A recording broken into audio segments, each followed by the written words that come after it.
1 더하기 1이 무한대가 되는 시간 1%TV가 여러분을 찾아갑니다.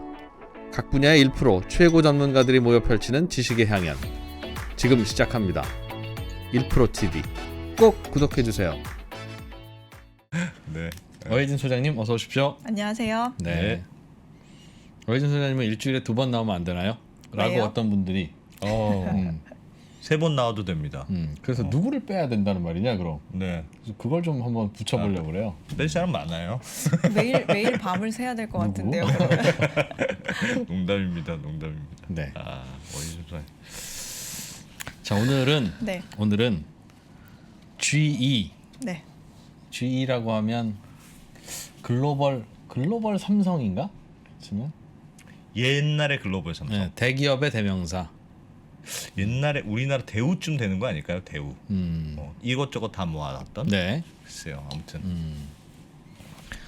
그 G. GE가 기업을 분할하겠다. 이런 이야기를 하고 있는데 GE뿐만 아니라 뭐 이런저런 회사들이 요즘 기업을 분할하고 쪼개고 뭐 이러는 게 유행이라서 도대체 왜 그러는지 어떤 또 분할들이 있었는지 또 좀 네. 들여다보려는 게 첫 번째 주제. 맞습니다. 네. 바로 시작해 볼까요? 예, 네. 기사 화면 먼저 보겠습니다. 네. 로이터 통신 얘긴데요. 산업 재벌의 선구자 GE의 결별 선언 브레이크업. 예. 이 아시겠지만 뉴스를 보셔서 제너럴 일렉트릭이 기업을 3개로 나누겠다 이렇게 발표를 했습니다. 화요일에 발표했는데 헬스케어, 에너지 그리고 항공 이렇게 3개. 그러니까 이유는 뭐 경영을 단순화하고 부채를 줄이고 타격을 입은 주가에 활력을 불어넣기 위한 거다 이렇게 얘기는 했는데 GE가 그래도 많이들 아시죠? 에디슨이 만든 예, 기업 네. 129년 된 아주 네. 오랜 기업입니다. 뭐 가전제품부터 비행기 엔진까지 파는 그런 기업인데 헬스케어 같은 경우에는 주로 뭐 MRI 같은 의료기기 뭐 아니면 아기 인큐베이터 같은 사업 하는 거고요. 에너지는 뭐 에디슨의 전구부터 시작해서 뭐 발전소 설계 기술이라든지 아니면 뭐 터빈, 뭐 해상 풍력 단지 관리 같은 거 그리고 항공은 뭐 제트 엔진 만드는 이런 산업을 하고 있습니다. 예. 그런데 GE 말씀하신 것처럼 GE 외에도 최근에 뭐 존슨앤존슨, 뭐 IBM, 도시바 이렇게 해서 분할하는 기업들이 굉장히 많은데 이게 요즘 트렌드야 뭐야? 왜 이렇게 잇따라서 발표를 하지? 라고 하는 의문이 나올 수가 있는데요. 사실은 뭐 기업 분할을 하겠다고는 했지만 그 사업 부문별 우리가 다 뭉뚱그려서 같이 뭐 해왔던 건 아니고 사업 예. 부문별로 다 관리는 해왔을 겁니다. 예. 근데 이제 하나하나 따져보면 뭐 저마다 이유는 있겠지만 크게 보면 다 같습니다. 지금 말한 기업들이 대부분 복합 사업을 하는 대기업이거든요. 네. 복합 사업이라면 이 사업 저 사업. 그렇죠. 이 사업 저 사업. 우린 재벌 그냥 우리나라로 치면 그렇죠. 재벌. 재벌 대기업. 문어발. 네. 그렇죠. 근데 옥토퍼시 레그. 네. 그렇죠. 근데 이 기업들의 특징이 네. 다 같이 이렇게 하나의 기업으로 봤을 때 어떤 예. 디스카운트 효과가 있었다는 거예요. 같이 있으면 네, 같이 있으면. 그러니까 예를 들어서 뭐 이게 맞는 예인지는 모르겠지만 우리 셋이 있으면 네. 예를 들어서 한 60점 정도를 받는데 어. 뉴스의 핵심을 파악하는 안승찬 선배와 네. 어떤 그런가요? 네. 좋네. 부동산에 특화돼 있고 난 이 스타성을 갖추신 이 프로님과 별로 안 좋. 네. 난 진짜 저는 뭐- 부동산에 특화되어 있다는 그 정말 수식어는 억울합니다. 정말 네. 억울합니다. 좀 다양한 경제 분야에 특화돼 있고 네. 스타성을 겸비하신 네. 이 프로니까 뭐 국제 뉴스를 다는 저와 이렇게 했을 때 하나하나 밖에서 따로 봤을 때는 예를 들어서 이 프로님 같은 경우에 더 가치를 인정받을 수 있다 이거죠. 이 셋이 있을 때보다. 우리가 제가 발목을 잡는 거군요. 이렇게 자꾸 끌어내린 거군요. 서로 우리가 빛을 서로, 발하지 서로. 못하게 하고 있을 그럼. 수도 있다. 그러니까 뭐 이게 맞는 그러니까 이게 적당한 예인지는 뭐 모르겠지만 예. 어쨌든 이 월스트리트 분석가들이요 이런 대기업들을 사실 평가하는 걸 좀 별로 안 좋아해요. 왜냐하면 이렇게 너무 크고 다루기 힘들다고 생각하거든요. 그러니까 적정 가치를 평가하기가 어렵다.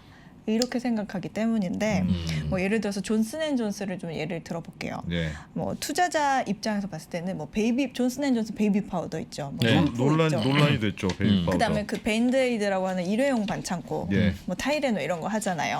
근데 이런 소비재, 그러니까 컨슈머 그 헬스케어보다 예를 들어서 성장 가치가 있고 그 속도가 요즘에 좀 빨라지는 제약이나 의료기기 같은 그런 사업에 투자자 입장에서는 더 높은 가격을 지불하지 않겠냐 이런 거죠. 그러니까 이런 부분을 해소하기 위해서 회사를 분할하는 게 첫 번째 이유고요. 네.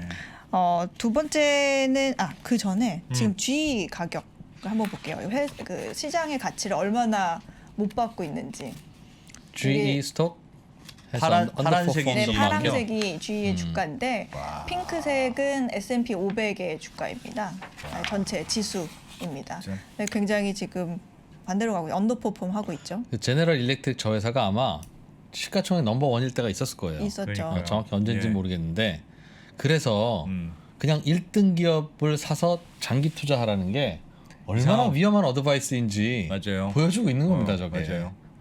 우리나라도 보니까 그때 막 되게 오랫동안 시기열로 보니까 삼성전자만 딱 살아남고 밑에는 그냥 싹 다 바뀌더군요. 그냥 밑에는 거의. 근데 저때 제너럴 일렉트릭이 시가총액 넘버 원일 때 네.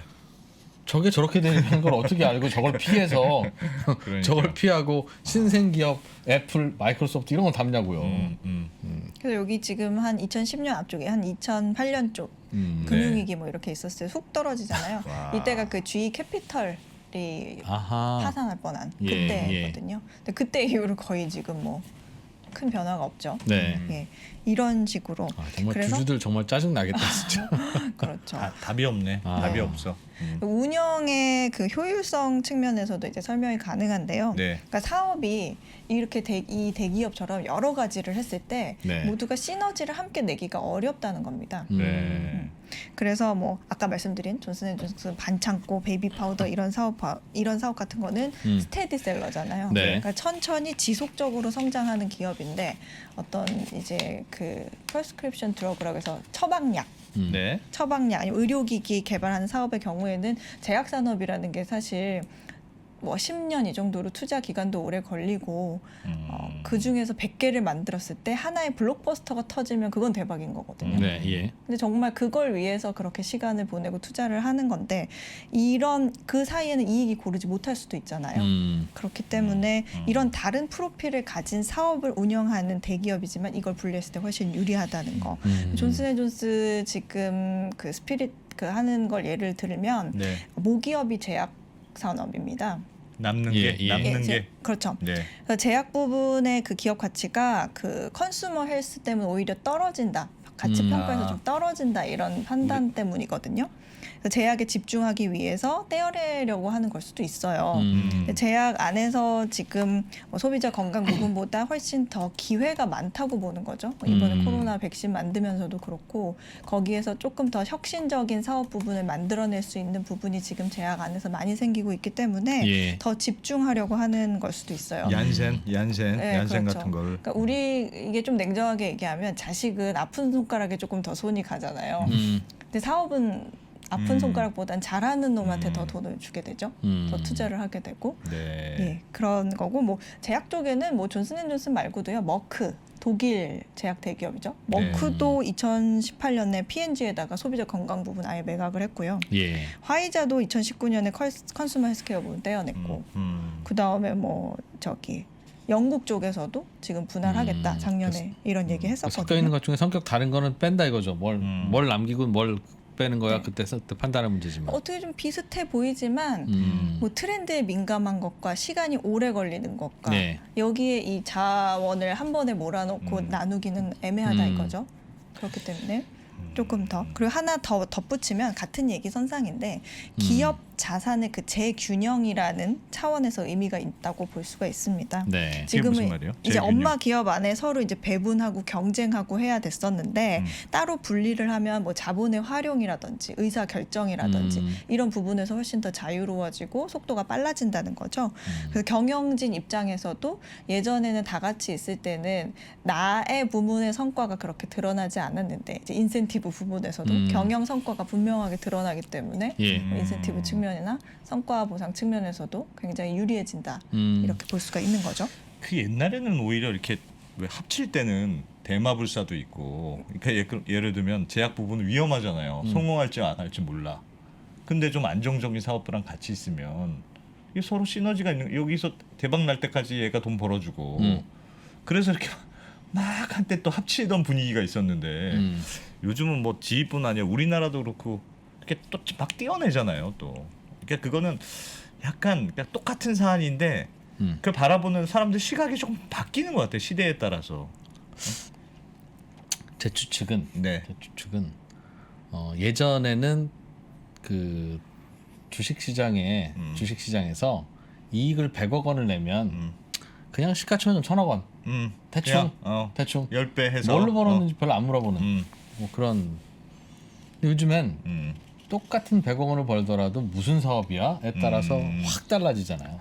그러네요. 네. 근데 그것 때문에 아마도 그걸 좀 분리해내는 게 투자자 입장에서도 좋고. 예를 들면 제약 부분을 분리해줘야지. 네. 그 가루비누와 약을 같이 만들어서 하는 회사가 있으면 너 가루비누야 약이야. 애매하고 여기 좀 신약 개발 좀 하려고 투자를 하려고 하면 네. 나는 가루비누 회사에 투자를 하는 거야, 제약 회사에 투자를 하는 거야. 맞아. 예전에는 아니 가루비누나 제약이나 돈 벌면 똑같은 주식 아닌가요?라고 할 때 그렇지였는데 요즘은 무슨 바보 같은 소리를 하고 있어?라고 하는 거니까 네. 계속 거슬리겠죠. 아마 그런 거 아닌가? 근데 이런 상황을 보면 근데 이런 얘기는 할 수 있어요. 아니 이 사람들이 뭐 스타트업도 아니고 중소기업도 아니고 대기업이니까 이미 다 성장해 있었던 산업인데 예. 어느 정도 규모가 예. 있던 건데 그러면 진작에 분할하지 음. 왜 이제 이렇게 갑자기 몰아서들 해? 네. 네. 이런 의문이 생길 수가 있잖아요. 네. 근데 이거는 뭐 개인적인 해석이니까 감안해서 들으셨으면 좋겠는데 이게 항상 그 주식시장 흐름과 관련이 있다고 보거든요.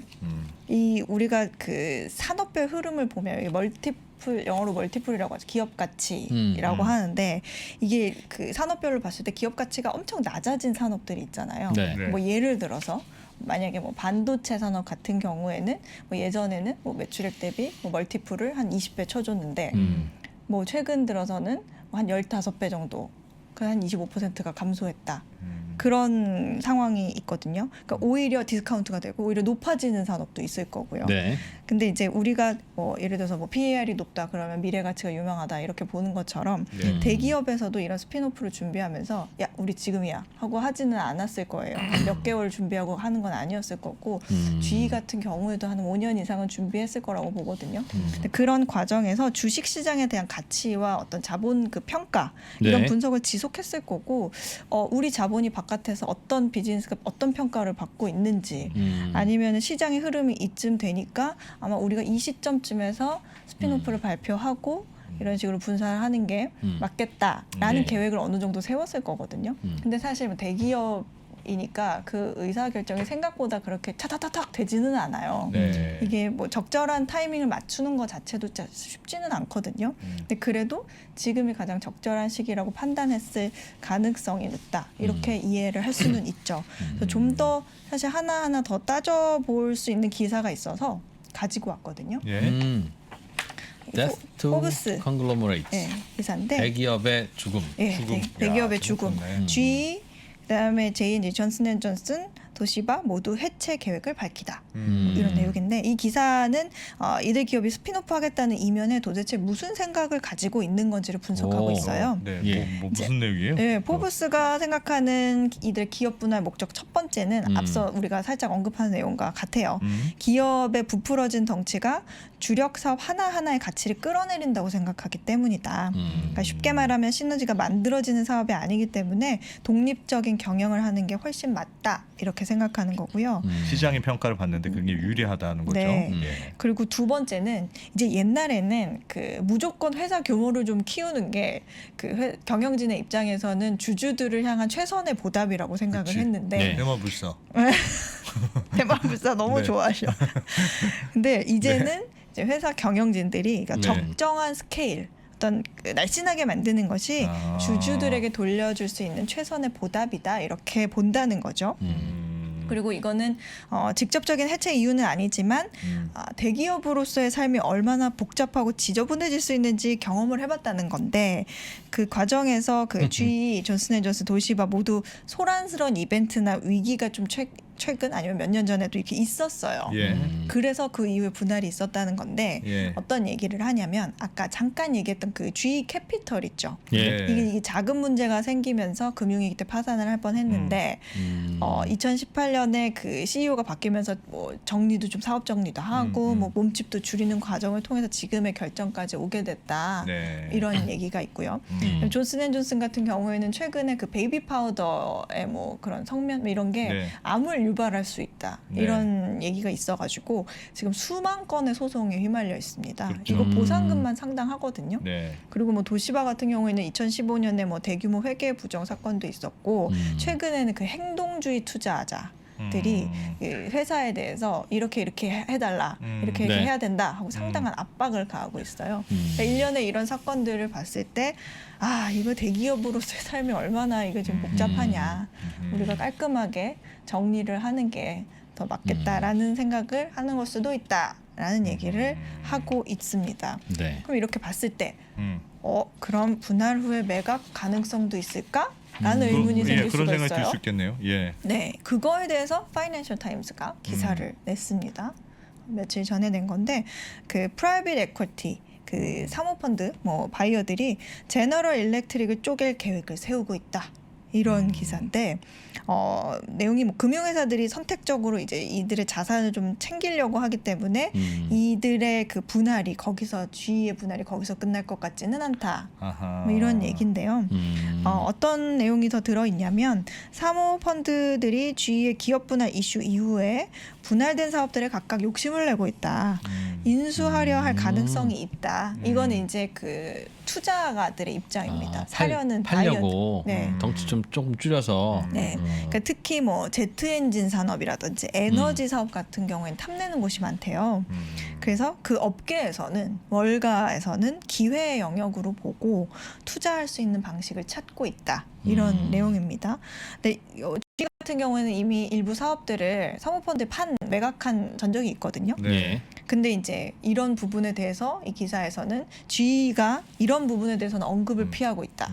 이렇게 정리를 하긴 했습니다. 근데 사실 뭐 아예 가능성이 없는 얘기는 아닌 게 이런 식으로 분할을 해서 쪼개놓으면 네. 팔기는 더 쉽잖아요.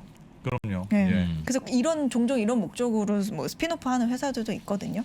근데 이제 보통 스피노프를 떼어내는 기업이 그러니까 모기업보다 그러니까 떼어내물 당하는 네. 그러니까 모기업보다 기업 가치가 좀 비슷하거나 아니면 좀 낮을 경우에는 그 분할 후에 독립적으로 경영을 하면서 이제 슬슬 이제 매각하는 방향으로 가는 확률이 굉장히 높죠. 네.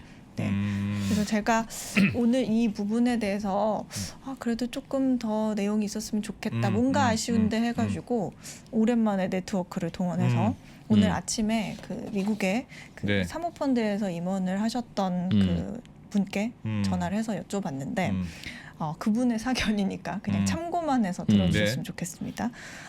제가 이 매각 가능성에 대해서 한번 물어봤는데 이분은 그 G2에 대해서는 매각을 위한 스피노프는 아닌 것 같다. 왜요? 왜냐하면 그 제너럴 일렉트릭 DNA 자체가 그 사업 비즈니스 DNA 자체가 그 한 비즈니스에 이렇게 집중을 하는 그게 아니라 다양한 인더스트리를 하면서 자기네들이 관리하고 그러니까 매니지먼트 독립적으로 매니지먼트를 하는 거에 부가가치가 있다고 생각하는 회사이기 때문에 네. 자기네들이 계속 나눠서 끌고 가지 매각을 할 것 같지는 않다.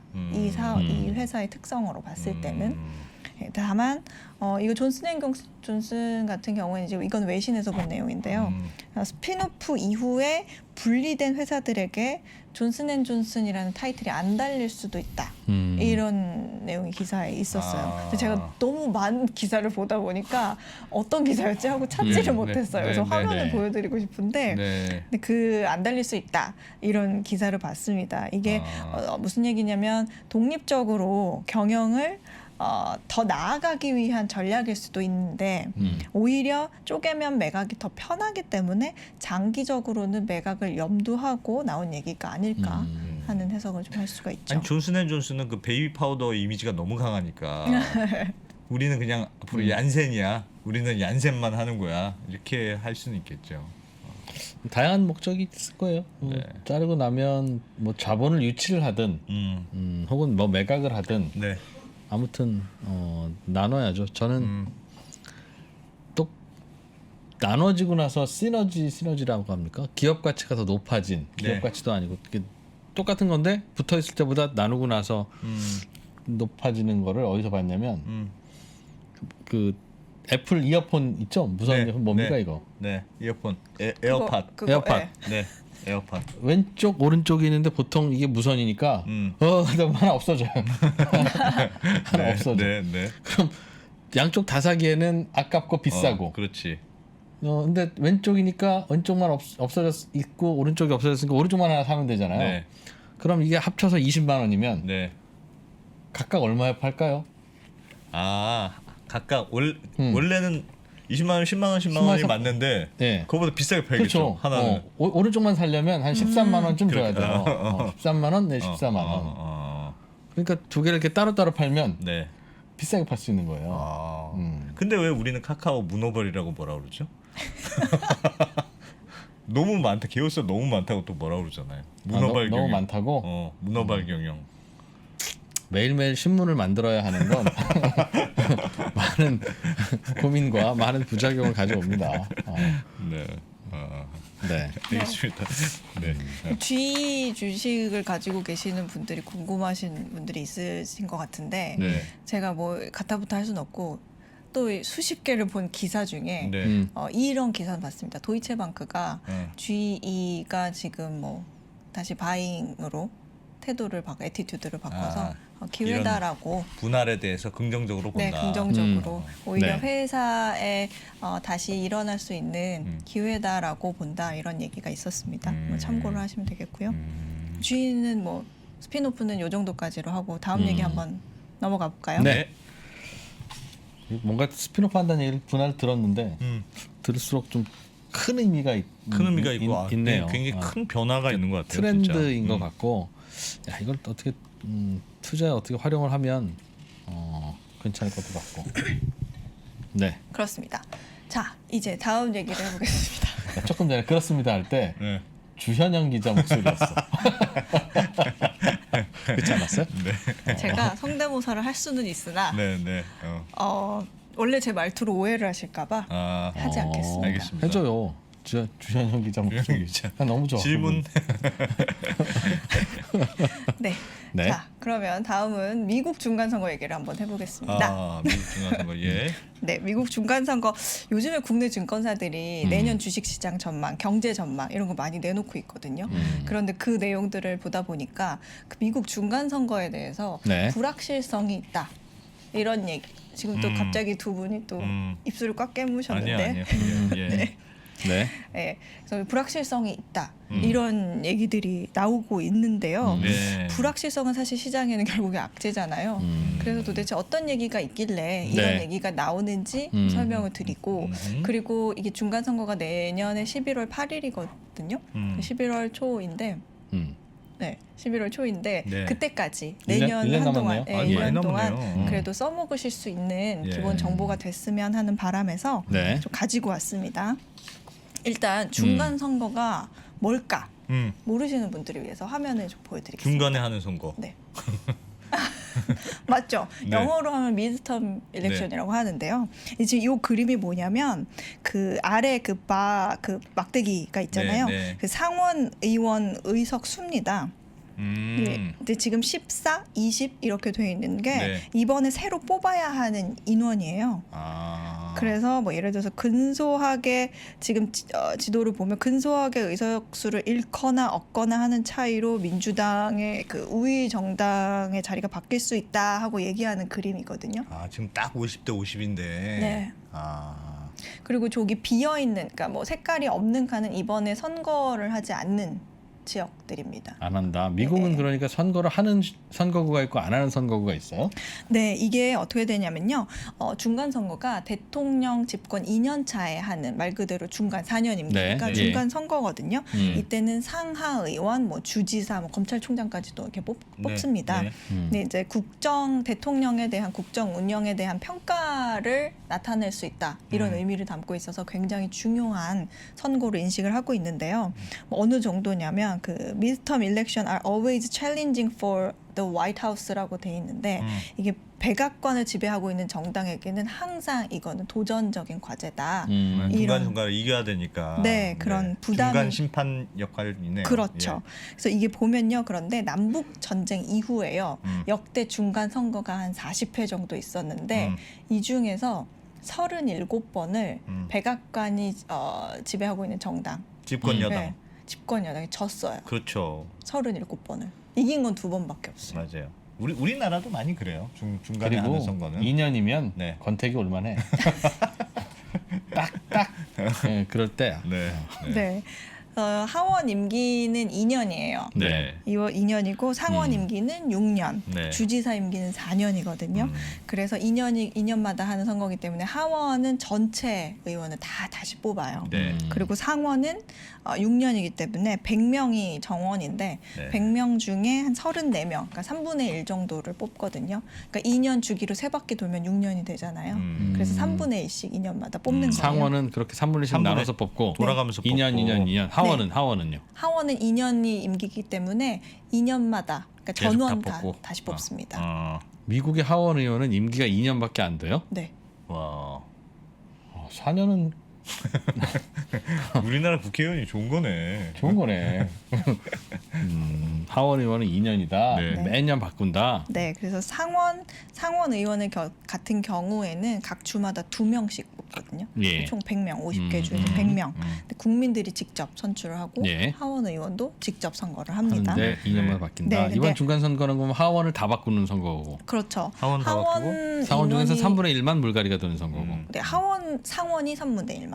그렇죠. 하원은 전체. 근데 네. 하원이 한 435명 정도 이렇게 예. 되거든요. 예. 네. 근데 이게 이 많은 사람들이 어떻게 나와? 근데 이게 각 주마다 50개 주에서 하는 게 아니라요. 그 주에서도 인구 비율을 따져가지고 네. 주에서도 다 선거구를 나눠요. 근데 이 음. 기준이 되는 게 센서스라고 하는 10년마다 주기로 하는 인구 조사가 있거든요. 네. 예. 이 조사를 해서 지역별 인구를 비례를 해서 선거구를 결정하는데 음. 그 주에 인구가 많으면 선거구가 많아지는 거예요. 그래서 인구가 많은 곳은 막 20개 선거구도 있을 수 있고. 그렇죠. 우리도 예. 그렇죠. 우리도 네. 뭐 그러니까 하원은 인구 비례해서 의원을 뽑는 거고 네. 상원은 인구 생각 안 하고 주마다. 그냥 무조건 주마다 2명. 네. 근데 이제 지금 보면은 참고로 공화당이 우세한 지역들이 시골이 좀 많대요. 근데 그럼 요즘에 약간- 시골에 인구가 감소하고 있다. 네. 이런 얘기가 들리고 민주당 성향인 오히려 그 도심, 뭐 메트로 지역은 인구가 늘고 있다. 그런 그렇죠. 얘기도 있어요. 그래서 네. 전반적으로는 공화당이 유리하다고는 했는데 이런 상황으로 봤을 때는 민주당이 뭐 아주 불리한 건 아니다. 선거구가 오히려 늘어날 수 있어서 아직 기회는 있다. 이런 식으로 해석하는 쪽도 있고요. 여기서 또 하나 재밌는 거는 이 선거구로 인구 비중에 따라서 이 재지정을 해야 되거든요. 매번 할 때마다 네. 다시 해요. 네. 네, 아, 그런데 인구가 줄었으면 합치거나 그러니까 없애고 인구 조사를 해서 바뀌었잖아요. 네. 비율이. 그러니까 그때마다 이렇게 그때마다 선거구로 바꾼다. 하는데 이거는 주의회에서 재조정을 해요. 네. 이제 이 주별 의회에도 특정 정당이 우위를 범하고 있는 사람들이 네, 있을 거 있겠죠. 아니에요. 예. 그러니까 그러면은 이 재지정을 할 때 자기 당에 유리하게 지역구를 다 조정하겠죠. 네. 그래서 최근 공화당, 민주당이 각자 그 우위를 차지하고 있는 주에서 자기 당에 이제 유리하게 하려고 그 선거구 조정안을 졸속 처리했다. 뭐 네. 이런 기사도 나오고 있습니다. 네. 근데 이렇게 특정 정당에 유리하도록 선거구를 정하는 방식을 우리가 얼핏 들어봤어요. 그래. 게리맨더링. 네, 맞아요. 그 게리맨더링이라고 합니다. 고등학교 때인가 시험 문제에 많이 나왔던 것 같아요. 제 기억에. 게리맨더링. 고등학교 때 네. 시험 문제를 기억하고 계시단 말이에요. 이름이 특이하잖아요. 게리맨더링. 게리맨더링이 왜 어떻게 게리맨더링이 됐는지 그럼 아세요? 몰라요. 이게 그 예전에 공화당의 그 매사추세츠 주지사였던 게리라는 사람이 예. 이 강행한 개정안이에요. 이때 정해진 선거구 모양이 그 신화에 나오는 괴물 모양을 닮았는데 아하. 그 괴물 이름이 셀러맨더래요. 그래서 게리와 맨더를 합쳐가지고 그래서 게리 게리 맨더를. 맨더링이 된 거예요? 지금 이야. 지도 한번 제가 보여드릴게요. 이렇게. 이걸 약간 풍자하듯이 아하. 만든 건데 저렇게 자기한테 유리하도록 아하. 해서 만드는 모양이 괴물 같다. 그래서 게리와 맨더를 합쳐서 게리 맨더링이라고 하는데 이번에도 하원의 그 다수 정당이 공화당이거든요. 네. 그래서 187개 선거구 지역을 자신들에게 유리하게 정할 수가 있고요. 예, 아마 민주당은 87개 정도 되나 그럴 아하. 거예요. 네, 그래서 그리고 뭐 선거구 재편에 주도권이 없는 주도 있어요. 네, 그래서 이런 거 게리 맨더링. 선거구 재편에 주도권이 없는 주? 네. 주도권이라는 게 뭐죠? 모르겠는데요. 공화당이 그 우위를 점하고 있으면 우리한테 유리하게 해서 통과를 할 수가 있는데 네. 비율이 뭐 반반이라든지 네. 누구 맘대로 할 수가 없는. 네. 그런 경우도 있다. 우리나라도 그것 때문에 한참 논란이에요. 예전에 한참 했죠. 그거. 서울 경기 인구는 계속 이제 늘어나니까 경기도에서는 선거구 자꾸 늘어나야 되고 네. 거꾸로 이제 뭐 어디 무주진한 장수 같은 그런 곳에서는 야 이거 다 합쳐도 선거구 하나 주기 좀 그런데 좀 바꾸자. 인구수로 바꾸자. 네. 하면 다만 이제 수도권이 유리해지니까. 이제 지역의 특색이라는 것도 있고. 그러니까요. 그래서 또 좀 약간 늘 논쟁거리죠. 어떻게 그거는. 생각해요? 어떻게 해야 된다고 생각합니까? 인구 비례로 하는 게 옳다. 아니 아니면- 그러니까 사실은 왜 갑자기 질문하고 그래. 이게 미국처럼 저런 네. 식으로 그러니까 대표성을 그러니까 지역의 대표성이 같이 있고 인구수를 하면 굉장히 그러니까 잘 조화가 되는 것 같아요. 근데 우리는 그런 상원 하원 개념이 없고 국회의원하고 비례의원 이렇게만 있으니까 비례의원은 정당에 그냥 그걸로 돼 있고 지역을 대표하는 사람이 별도로가 없잖아요. 그러니까 상원의원은 마치 옛날에 로마 시대 원로원처럼 굉장히 임기도 길고 그 지역의 인구수와 상관없이 어쨌든 그 지역을 그냥 대표하는 누군가 이런 식으로 대표성을 가지고 하는 건데 그런 기능과 이렇게 같이 있으면 사실 인구수 이렇게 막 게리맨더링이 좀 되더라도 인구수에서 따라서 하는 게 적당한데 인구수에 맞춰야 된다. 네. 근데 우리는 지금 인구수에만 맞추면 지역의 대표성이 너무 낮아지죠. 그래서 사실 그건 쉽지 않은 문제 같아요. 미국처럼 상원 하원이 없이 우리는 하나밖에 없잖아요. 상원이 있으면 상원에서 지역 대표를 다 하니. 하니까 인구수로 해도 경기도는 사람 많으니까 많이 해도 돼. 이게 가능한데 우리는 별도의 상원 개념이 없기 때문에 네. 그렇게 따로 하면 조금 소외받을 지역에서 소외감을 느낄 수 있죠. 상원도 하나 만들죠, 그냥 우리도. 한번 한번 나가보시. 2% 출마설. 네. 이어서 다시 돌아와서 네. 돌아와야 합니다. 네. 민주당이 지금 새로운 기사를 하나 보겠습니다. 네. 민주당이 2022년 중간 선거에서 급격한 지지율 하락으로 인한 패배가 우려된다. 지금 미국의 지금 상황을 보여드리려고 가져온 기사인데요. 백악관이 기울고 있네요. 예리하세요. 네. 이야. 어허. 네, 바이든의 뭐 낮은 지지율, 뭐 버지니아 주지사 패배했거든요. 뭐 역사적 추세, 뭐 민주당이 다수당 자리를 지키기 위해 고군분투하는 건 의미한다. 이렇게 네. 분석가들이 말하고 있다라는 내용인데 월스트리트 저널이 그저께 내놓은 기사입니다. 패배를 예상할 수밖에 없는 이유들이 나열한 기사예요. 현재 상하원 전체의 8석, 지금 근소하게 앞서 있는 민주당이 지금 다수 정당 자리를 방어하고는 있는데 네. 매우 위태롭다. 따져보니까 공화당이 이번 중간 선거에서 5석만 차지하면 다수당을 차지할 수 있을 것으로 예상이 되고 있는데 이 패배할 것 같은 첫 번째 이유가요. 최근에 벌어진 여론조사 때문입니다. 이걸 근거로 들고 있는데 네. 이번에 ABC 뉴스랑 워싱턴 포스트가 여론조사를 했는데 네. 이 결과를 수많은 외신들이 뭐 파이낸셜 타임즈부터 월스트리트 저널까지 다 인용을 하면서 쓰고 있어요. 그 여론조사의 질문이 뭐였냐면 오늘 당장 선거가 실시된다고 하면 하원 후보로 누구를 찍으시겠어요? 하고 물었더니 네. 그 등록된 유권자 중에 51%가 공화당을 찍겠다 이렇게 답했다고 합니다. 그리고 2주 살짝 전에 높았네. 예. 네, 2주 전에 있었던 그 버지니아 주지사 선거가 또 선거판도 변화의 또 대표적인 사례였거든요. 예. 그림 요거 바뀐 거 보이시죠? 네, 요게 지금 버지니아 주지사 선거 결과인데요. 예. 버지니아가 원래 민주당 텃밭입니다. 근데 지난 대선 때 대통령 선거 때 바이든이 트럼프를 한 10% 정도 가볍게 눌러서 따돌리면서 이겼던 곳인데 여기에서 지금 주지사가 된 사람이 누구냐면 지금 영킨이라고 돼 있죠. 네. 이 글렌 영킨이라는 사람인데 이 사람이 정치 경험이 별로 없어요. 네. 심지어 그 칼라일 그룹이라는 사모펀드 회사 네, 있거든요. 예. 거기 CEO 출신이에요. 그러니까 억만장자. 근데 정치적 경험도 별로 없는 사람이 공화당 간판을 걸고 나와서 승리를 했습니다. 정치적 경험이 없다는 게 장점으로 작용했는데. 대신에 뭔가 네. 경제관념이 더 있을 거다. 우리를 잘 이끌어줄 수 있을 거다라는 표심이 작용했다라는 네. 분석이 있긴 했는데요.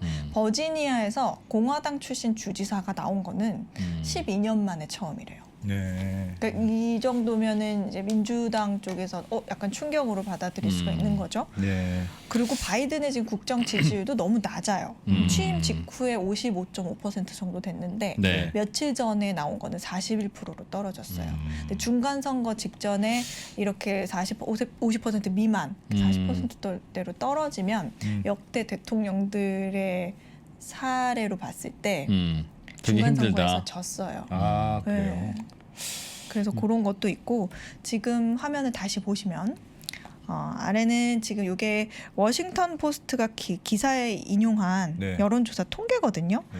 바이든 행정부에 대한 경제, 코로나 그 핸들링 방식에 대한 지지율이에요. 네. 보시면 이 코로나에 대해서 잘 대처를 했다. 뭐 이게 47%, 경제 부분에서의 지지율이 39%. 그 오버롤 그 어떤 대통령의 그 어떤 운영에 네. 대해서는 하여튼 41%. 전반적으로 전반적인 41%. 평가 네. 41%고 네. 경제가 문제였네요. 뭐 전반적으로 마음에 안 드는 거죠. 지금 네. 뭐 이코노미랑 팬데믹이 가장 큰 이슈일 텐데 둘 다 마음에 안 드는 거죠. 그러네. 네. 그리고 요거 다음 표를 보시면 네. 미국인의 그 절반 정도가 48대 50이긴 한데 현재 인플레이션 현상에 대해서 바이든을 탓하고 있다. 이런 결과거든요. 야. 네. 조금 억울할 수는 있겠네. 조금 억울할 수는 많이 있죠. 억울할 것 같아. 이게 사실 좀 억울할 수 있는 게 네. 노동시장 같은 경우에는 최근에 조금 회복세를 보이고 있어요. 예. 지난달에 10월 자료만 봐도 53만 개 일자리가 더 생겼는데 원래 이게 예상치보다 되게 높게 나온 거거든요. 그리고 임금도 올랐고 근데 이제 이와 동시에 그 인플레이션 문제가 나온 거죠. 인플레이션이 한 30년 만에 최고치를 기록했는데 뭐 주유소 기름값부터 뭐 미국 같은 경우에는 뭐 정말 뭐 돈이 많은 사람만 차를 이용하는 게 아니라 뭐 모든 사람들이 많은 사람들이 차를 예. 이용하는데 네. 뭐 인터뷰 기사를 보면 뭐 하루에 30센트씩 올라요 하는 기사가 내용이 있을 정도로 그런 기름값부터 식품, 생필품까지 네. 모두 다 올랐거든요. 그러니까 필수재의 가격들이 오르면서 어떤 바이든에 대한 그 미국인들의 인식을 바꿔놓게 되는 배경이 된 거예요. 물가가 올라가면 뭐 그냥 지지율은 추락하는 거죠. 이게, 그죠. 이게 되게 억울한 거예요. 생각해 보면 물가라는 게 왜 올라갑니까? 뭐 다르게 생각하면 사람들의 주머니가 두둑하니까 올라가는 경제가 거예요. 좋아졌다는 얘기일 수도 네. 있죠. 그러니까 지금 뭐 그 병목 현상 때문에 그 빵이 하루에 10개씩 오다가 3개밖에 안 와요. 그래서 평소에 10달러에 팔던 빵을 20달러에 팔아도 사람들이 덥석덥석 사간다는 거는 사람들의 주머니가 돈이 많다. 넉넉하고 경제가 좋기 때문에 생기는 현상인 것인데 궁극적으로는 어떤 인플레이션이라 하더라도 그 가격을 페이하니까. 그럼 경제 수요가 있다는 뜻인데. 그럼 인플레 좀 줄여드릴까요, 진짜 한번? 원하시면 제가 해드릴 수 있는데 괜찮으실려나 모르겠습니다. 그러니까 물가 높으면 빵 살 때마다 욕하는 거죠. 빵 하나 살 때마다 이놈의 정부 들어서는 왜 이렇게 빵값이 올랐어? 그러니까 정부가 올리는 게 아니라 네. 그러니까 경쟁자들이 올리는 거죠. 아 물론 그렇죠. 빵값이 올라가는 것도 나의 경쟁자인 소비자가 20불에 사겠다는 거니까 나도 그 가격에 사든가 말든가 해야 되는 거라서. 근데 경쟁자는 눈에 안 보이고 그쵸. 바이든은 맨날 TV에 나오니까 이건 바이든 때문이다. 그렇죠. 그런 인플레이션도 있었고 뭐 조금 더 앞으로 가면 아프간 철수할 때 굉장히 서툴고 빠르게 했다. 뭐 이런 평가가 굉장히 많았잖아요. 야, 그리고 이제 코로나 그래요. 같은 경우에도 음. 지금 좀 처음에는 되게 잘한다 이런 평가가 있었는데 델타 변이가 지금 장기화가 되면서 어허 이 사람 안 되겠네. 약간 이런 의견들이 바이러스 생기는 못 거죠. 잡고 네. 근데 그럼에도 불구하고 그 인프라 부분에 대해서는 그래도 지지율이 조금 있어요. 그 미국인의 63%가요. 미국이 도로 등 인프라에 1조 달러를 지출하는 것을 지지하고 있다. 뭐 이런 결과가 있고 58%는 기후 변화에 대처하고 보건 및 사회 프로그램 확장에 2조 달러 지출하는 것을 지지하고 있다. 이런 조사가 있기는 합니다. 네. 네. 야. 하여튼 뭐 한국의 민주당이나 미국의 민주당이나 요즘 고민이 많아요. 네. 그러게요. 저 어떻게 될까요? 이제 그러면 졌어요. 만약에 그럼 바이든의 민주당이 졌어요. 중간 선거에서. 네. 그럼 어떻게 돼요? 이게요. 아무래도 네. 가장 영향을 미치는 거는 재정 정책이 되겠죠. 그러니까 예. 모든 바이든의 행정에 있어서 추진하는 것들이 네.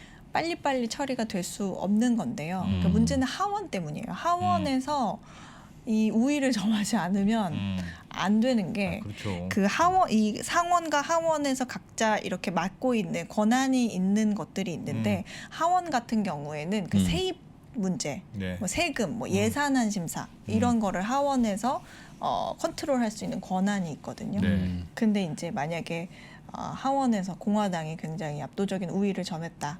그러면은 이제 바이든이 추진하려는 세제 문제, 뭐 정책 문제, 재정 문제 이런 것들이 쉽게 통과될 수는 어렵겠죠. 통과되기가 어렵겠죠.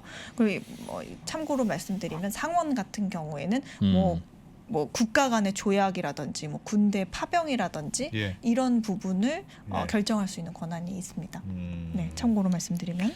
네. 그렇군요. 네, 그래서 결국에는 이런 바이든이 지금 어쨌든 대통령인데 이런 부분에서의 불확실성이 생겨버리면 결국에는 이 불확실성이라는 거는 시장에는 악재잖아요. 그렇기 때문에 시장에도 좋을 게 못 되겠죠. 네. 트럼프 저기 딱 계속 실시간 채팅창에 트럼프. 가 돌아온다. 어머 어쩌면 우리 시청자 여러분 제가 다음에 할 걸 이렇게 딱 알고 계실까요? 네. 트럼프 이스백이에요? 네. 다음 화면을 보겠습니다. 네. 네. 오. 진짜 사진도 오랜만에 보는 것 같아요. 좀 더 이 장기적인 시각으로 보면 트럼프의 등장도 지금 관건입니다. 이 제목이 트럼프 아마 probably 중간 선거 이후 오는 2024년 대선 출마를 발표할 것 같다. 네. 이런 내용인데요. 트럼프 대통령이 내년 중간 선거 끝날 때까지 기다렸다가 2024년에 대선 출마 여부를 발표하려고 한다.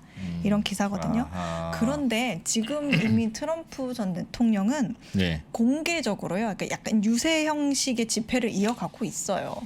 이어가고 있고 그 후원금을 받을 수 있는 이메일도 지금 뿌리고 있고요.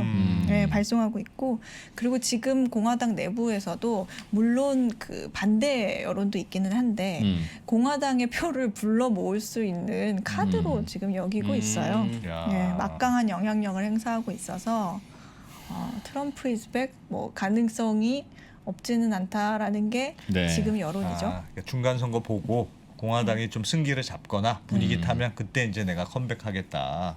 그런 전략이 모양이네요. 네, 이런 얘기를 했어요. 내가 아마 이걸 얘기하면 여러분이 행복할 거야 라는 식으로 얘기를 했더라고요. 진짜 자의식이 강해. 트럼프? 자의식이 진짜 강한 분 같아요.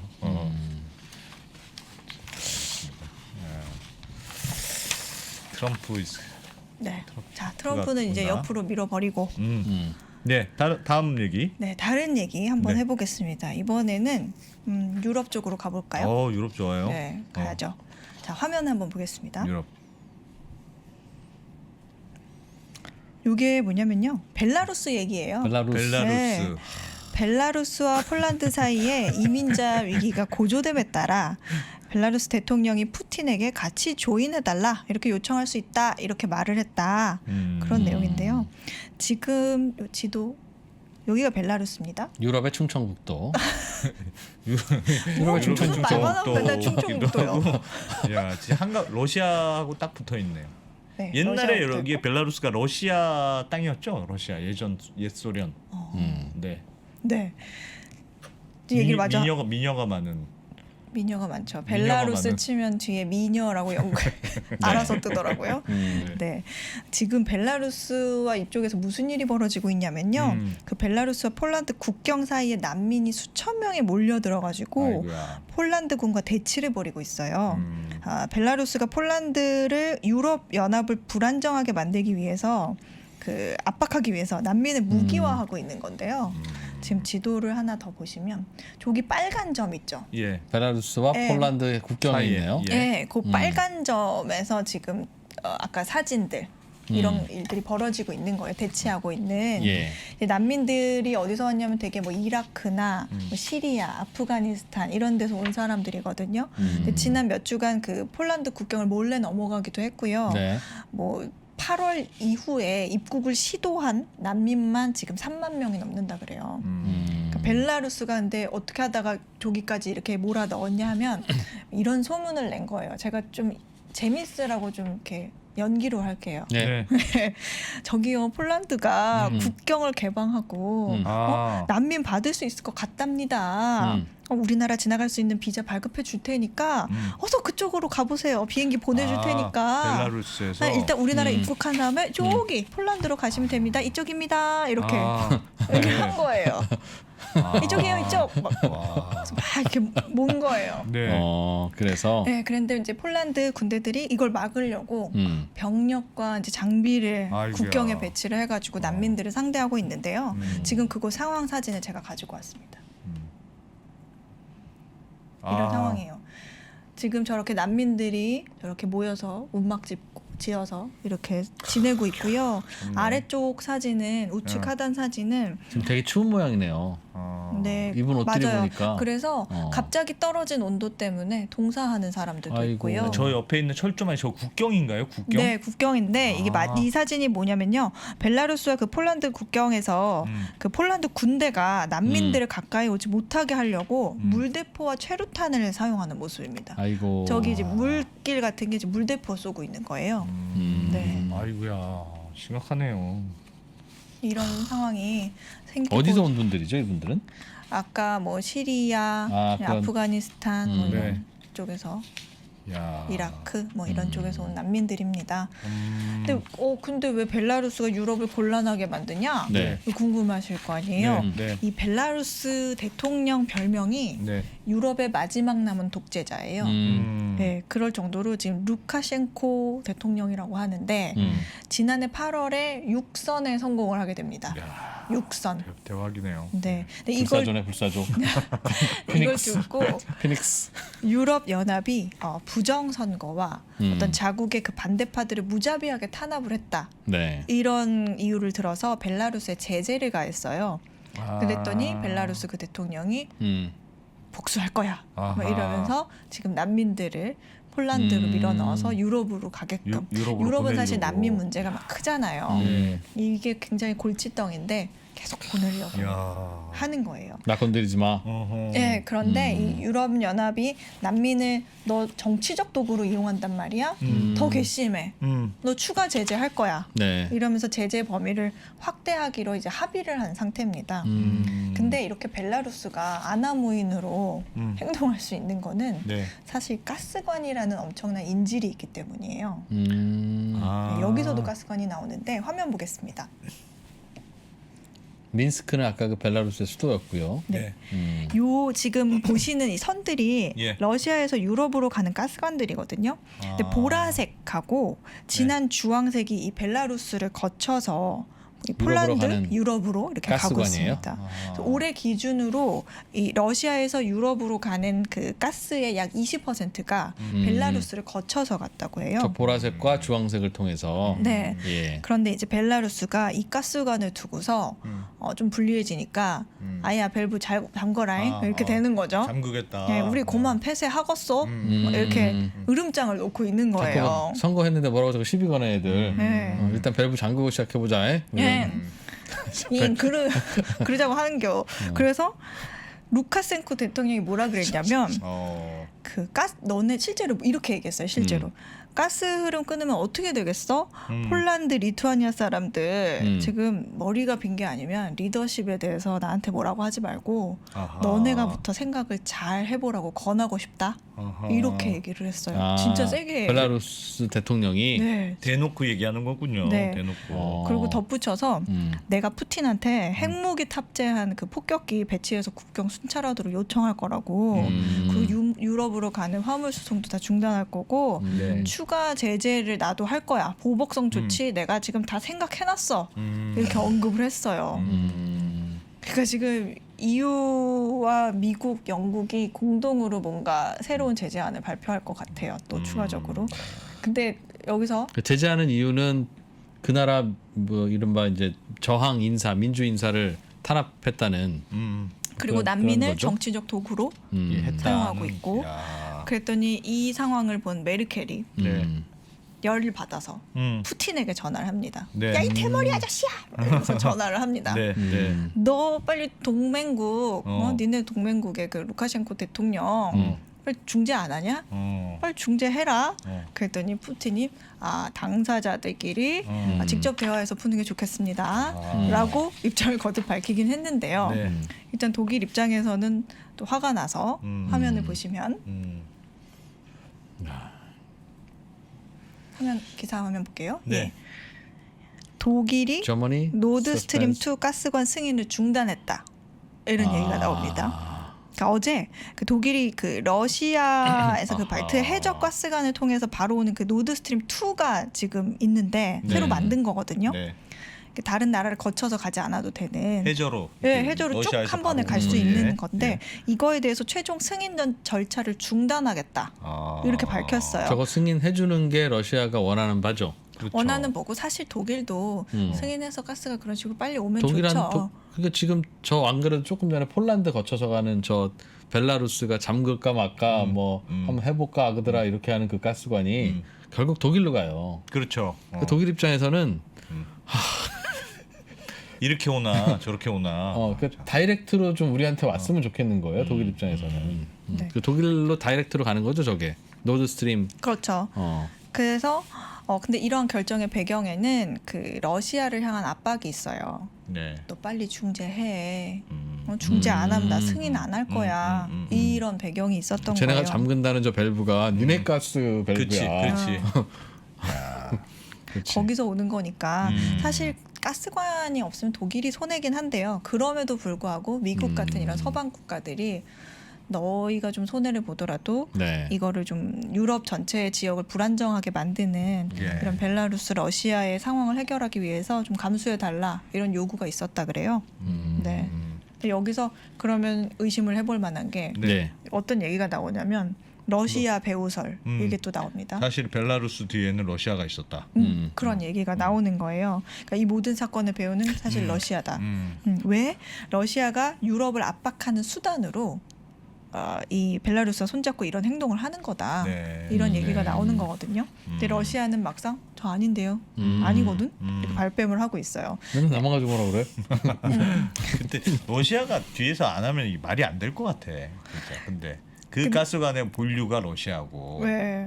근데 이게 참 아까 기사 제목에도 잠깐 나왔지만 네. 그 벨라루스 대통령이 푸틴에게 전화해서 조인하라고 할 거다라고 네. 했었던 그 제목이 있었잖아요. 네. 며칠 전에 통화를 했대요. 음. 둘이 통화를 했는데 푸틴이 지난 13일에 뭐라고 밝혔냐면 그 루카셴코 대통령과 두 차례 전화 통화를 했는데 가스 공급 중단 얘기는 꺼낼 줄도 몰랐어. 너는 몰랐잖아 완전히. 그래서 좋을 거 없는데 내 생각에는 조금 홧김에 화가 나서 화를 주체하지 못해서 벨라루스 홧김에 루카첸코 걔가 아주 나쁜 애는 아니여. 그렇게 얘기한겨. 어떻게 알았으면 그러겠냐. 너희들도 좀 잘해봐라 좀. 하여튼 내가 야단 좀 쳤어. 네. 했고 그다음에 그 마크롱 프랑스 대통령하고도 통화를 했거든요. 푸틴이. 그래서 이제 벨라루스와 폴란드 국경에서 벌어진 어떤 난민 문제를 인도적으로 해결해야 한다는 데 의견을 같이 모았다. 이런 얘기도 했습니다. 근데 벨라루스랑 러시아랑 친해요. 사진 보여드릴게요. 오른쪽이 푸틴, 저희 벨라루스 왼쪽이 대통령이에요? 벨라루스 대통령이에요. 아하. 루카셴코라고 하는 네. 친해요. 이게 아. 어느 정도 친하냐면 네. 지난 9월에 양측이 두 나라를 통합하는 연합국가 유니언 스테이트 창설을 위한 야. 28개 로드맵에 합의하기도 했고요. 어떤 벨라루스 대통령이 참 이 사람 인물인 것 같아요. 푸틴한테 군사적인 지원과 보호를 요청하면서 동생이 어렸을 때 다치지 않게 해주는 형이 있다는 걸 알게 해줘라고 말했다고 본인이 직접 밝혔어요. 아하. 네. 푸틴을 형으로 모시고 있다. 형제 나라네, 형제 나라. 아. 이야, 그렇군요. 벨라루스 육선. 육선. 육세. 거기도 4년일까요, 임기가? 도대체 몇 년을 한 걸까요? 4년 4년이면 4년이에요. 예. 4년이면 24년. 대략 20몇 년 집권했다고 기사에서 본 것 같아요. 와. 음. 독재 현황. 두 분이 이제 같이 찍은 사진을 보면 네. 두 가지를 알 수 있죠. 뭐요? 남자의 성공에 있어서 사진 머리카락은 다시 보여주시겠습니까? 머리카락은 오히려 방해만 되는구나 라는 거 하고 머리카락 빠지는 거는 정말 약이 없구나. 비싼 것도 안 되는구나. 대통령도 해결을 못 하는구나. 것도 있죠. 유럽은 정말 골치 아프겠어요 진짜. 그러니까요. 뭐 가스 그것 때문에 네. 유럽이 결국은 가스를 가지고 그걸 밥해 먹으려고 문제하는 게 아니라 전기를 만드는데 유럽은 가스로 전기를 만든대요. 그러니까 유럽에서 전기 만드는 소스의 한 27% 정도가 가스. 거의 뭐 우라늄하고 맞먹는 그런 쪽이라 가스가 안 오면 전기를 못 만들고 그러니까요. 전기를 못 만들면 골치 아프죠. 아프죠. 독일이 특히나 그렇게 되어 있는 것 같아서 모르겠습니다. 네. 참 하여튼 유럽도 재밌겠어. 여러 가지 일들이 있네요. 참 난민 문제, 에너지 문제. 네. 그럼 어떻게 해야 돼요? 벨라루스 남의 내정 간섭을 안 하면 되는 것도 있는데 그러면 뭔가 그 안에서 비인간적, 비민주적인 일이 벌어지면 또 국제사회가 같이 또 지켜주는 것도 필요하잖아요. 그렇죠. 근데 지켜주려고 해서 뭐라고 했더만 갑자기 막 밸브 잠근다. 아니 그러니까 사실은 이 독일의 경우가 너무 그러니까 에너지를 특정한 나라에 네. 전적으로 의존하는 구조로 간다는 게 굉장히 위험한 거죠, 사실. 그러니까 우리도 의존하잖아요. 우리도 의존하고 우리 거의. 요소수만 없어도 날리고 뭐 하나 없어도 날리잖아요. 그러니까 뭘 하나 의존한다는 게 효율적이긴 진짜 효율적인데 그러니까 독일 같은 나라도 네. 정말 친환경의 선두주자 아닙니까? 네. 독일도. 예. 그러니까 선두주자니까 우리는 천연가스를 값싸고 효율 좋은 천연가스로 쓰겠다 하고 천연가스를 막 쓰는 건데 그러려니까 러시아에 의존하게 되고 그러니까 러시아가 무슨 일일 때마다 잠근다. 잠그는 게 아니라 우리 좀 보수 좀 하려고 뻑뻑하네. 중간에 그 이용해서 한다고. 그러니까 예를 들면 벨라루스나 우크라이나 뭐 이런 데서 안 잠궈도 그 노드스트림 만들었다고 해서 그걸 또 러시아가 잠근다 이러면 어쩔 거예요. 이게 미국이 고민하는 게 사실은 러시아가 잠그면 어쩔 수 없죠. 음. 그런데 러시아와 다이렉트로 연결되면 러시아가 잠그는 거 어쩔 수 없는데 중간에 러시아만 괜찮으면 되잖아요. 그런데 우크라이나를 거쳐오는 이 가스관은 러시아가 잠궈도 안 되고 그렇지. 러시아는 동그라미인데 우크라이나가 X라도 안 되고 그렇지. 중간에 한 둘 명만 다 엑스도 동그라미야만 오는 거니까 그게 얼마나 리스키해. 확률이 4분의 1이잖아요. 동그라미 오로지 X 동그라미도 안 되고 XX는 당연히 안 되고 그러니까 얼마나 동그라미 힘들어. X도 안 되고 진짜. 그러니까 중간에 뭐 거치는 게 싫은 거죠. 네. 그래서 그러니까 위로 다이렉트로 하자는데. 바다로 가는 노드스트림 만드는 건데 독일이 참. 참 어렵네요. 독일도 어느 나라든 어려움이 많네요. 그렇습니다. 저래서 이게 되게 어려울 거예요. 그게 친환경으로 가기가 네. 알겠습니다. 네.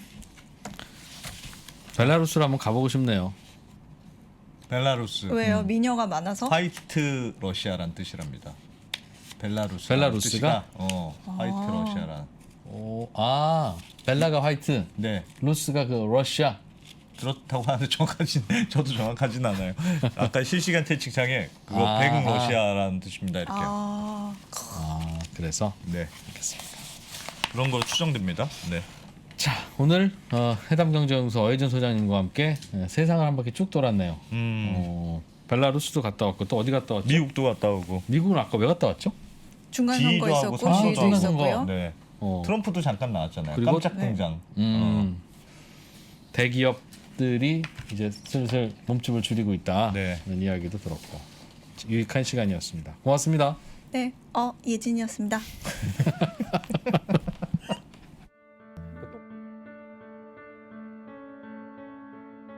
선택을 더 고민해야 돼요. 이유는 옵션이 늘었기 때문에. 그래서 선택에 대한 부분들을 하기 위해서는 뭐가 필요하냐면 그만큼의 지식이 요구됩니다. 즉 디코딩을 위한 난리지가 요구돼요. TMI죠. 계속 정보가 오고 있는 거예요. 뭐 하나 살려고 그러면 두려워집니다. 공부를 해야 되거든요. 계속 공부해야 돼요. 공부하세요. 레버니 업으로 가셔야 돼요. 레버니 업으로 가면 내가 배제되지 않습니다. 3프로TV 채널의 공개 영상에서는 전달할 수 없었던 심화되고 체계적인 12개의 핵심 커리큘럼을 담았습니다. 또한 작년에 많은 분들이 좋아해 주셨던 3프로TV를 빛낸 투자 전문가들의 자필 투자 덕담과 격언이 들어간 3프로TV 다이어리와 함께 2022년도 잘 준비하시기 바라겠습니다.